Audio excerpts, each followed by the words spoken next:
Section 1.2 Application Problems.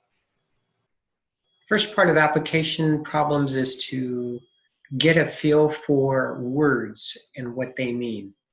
We're going to take situations, a problem of some sort, and we're going to try to solve the problem, but in many cases those problems come in the form of a narrative.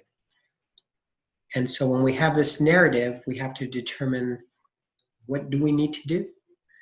And in making that determination, we have to understand what certain words mean, especially in the context of math. As an example here, and this would be something that you could sit and study for a bit, when you see words such as plus, more than, added to, increase by, sum, total, sum of, increase of, gain of, all those imply, in many cases, not even an implication, it is what it is. But you can use the word implication or imply addition, okay? Words like less, subtract, subtracted from, difference, all those words listed there, subtraction. Product, double, and the rest of those words, multiplication. Divided by, divided into, quotient, that's division. All these words here, if you find these words in word problems, that's what we're really referring to. And then equals, words that refer to equals, can be is, the same as, equals, equal to, and everything else here. Take some time to read through these so that when you see these words in a word problem, it's easier for you to determine what is meant by those words. All right, when we're solving word problems or what is referred to as application problems, there are 4 steps that you want to take in order to solve those problems. One is, first step, read the problem carefully, twice if needed. Be sure that you understand what is being asked. In many cases we rush through this because we're trying to get math done or get a problem completed. And it's important that we take our time on this. It's important that we take our time so that it is clear what is being asked. Identify facts and look to see if there are any indicator words. Then work out a plan to solve the problem. That was step number 2. Step number 3, estimate a reasonable answer using rounding. And then step number 4, solve the problem. Does the answer you come up with, does it make sense? If not, try working on it again. Now, when we're talking about estimating answers, this is where the rounding can come in. Sometimes we can look at numbers and just kind of eyeball it. So when you're working a math problem, you're going to want to be very precise, but when we're trying to figure out whether that number is reasonable, then we can use estimates to come up with reasonableness.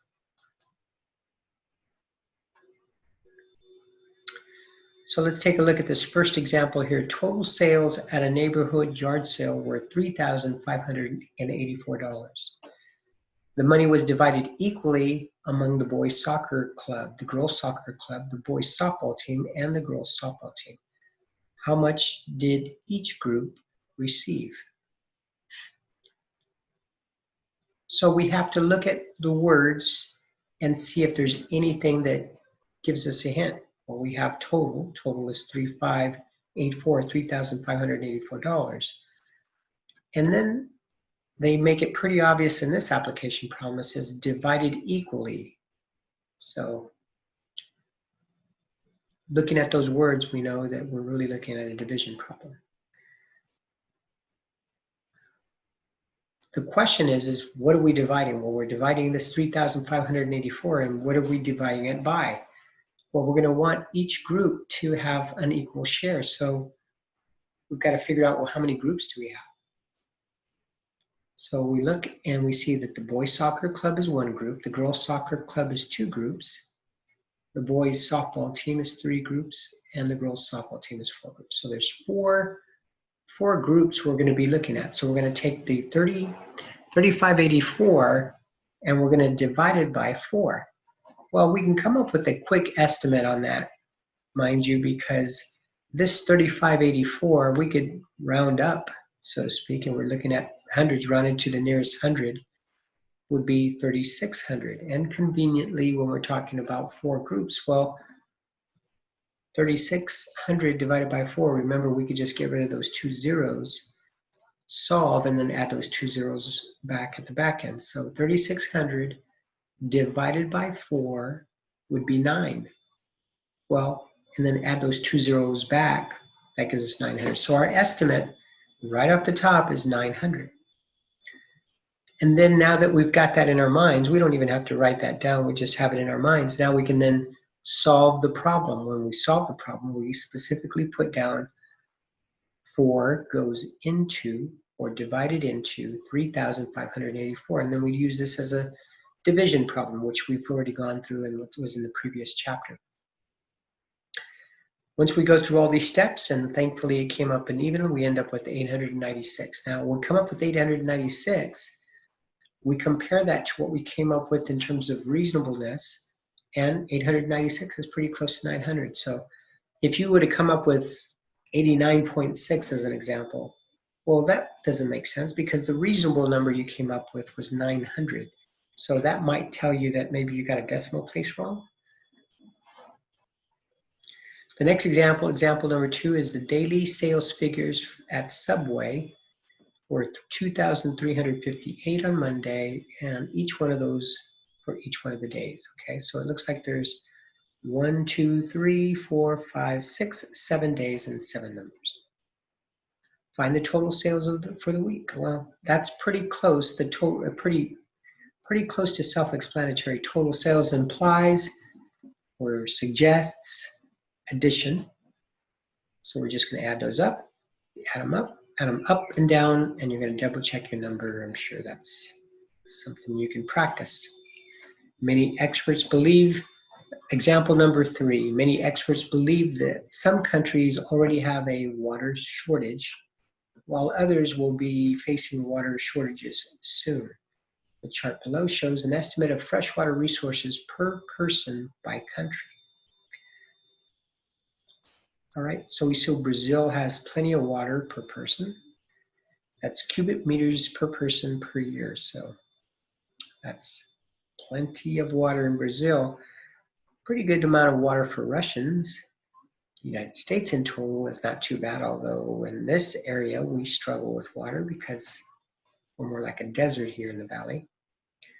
France struggles even more, China even more, India, and look at Saudi Arabia. Very little bit of water per person. All right.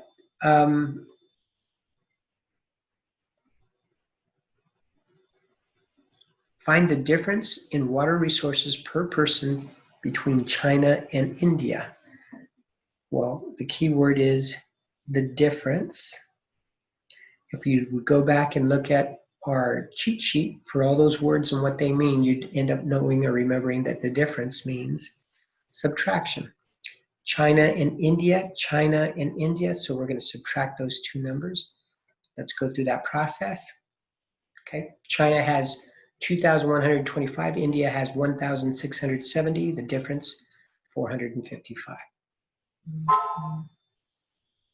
Use division to compare the water per person in the United States to that in India. Use division to compare water per person in the United States and India. So let's take a look. We're going to take 6,816. Where's that come from? United States. And we're going to cheat now because we're looking at India. It's 1,670. So we're going to take 6,816 and we're going to divide that by 1,670. And we're going to come up with 4.08. So we can conclude that the United States has 4.08 times more water per person in the United States than in India. Moving on to example number 4. In May, the landlord of an apartment building received $940 from each of 8 tenants. After paying $2,730 in expenses, how much money did the landlord have left? Well, these are, first we're going to figure out, well, how much, we're talking about money left over, so we need to know how much money came in total, and then how much money was spent. So that's the first thing we need to know is how much money do we have? Well, we got $940 from 8 tenants. That sounds like a multiplication problem to me.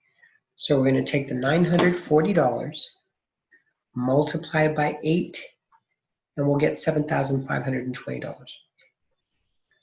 After doing that, we then read on and it says we had to pay out $2,730 in expenses. So we know we took in $7,520 in rent revenue.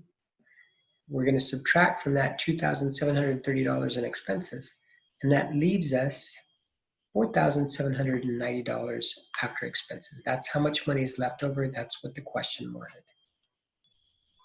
In example number 5, use the data below that was taken from company websites to answer each question. So we have Subway and McDonald's, and we have different items with different calorie levels and fat grams. All right, so the first question is, how many fewer calories and grams of fat are in oven roasted chicken sandwich from Subway than a Big Mac?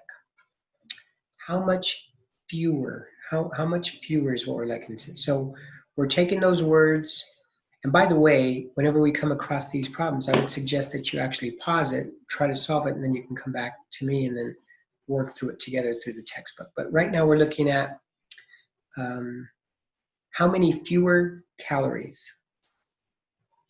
Well, we're going to take a look at first the oven roasted chicken sandwich.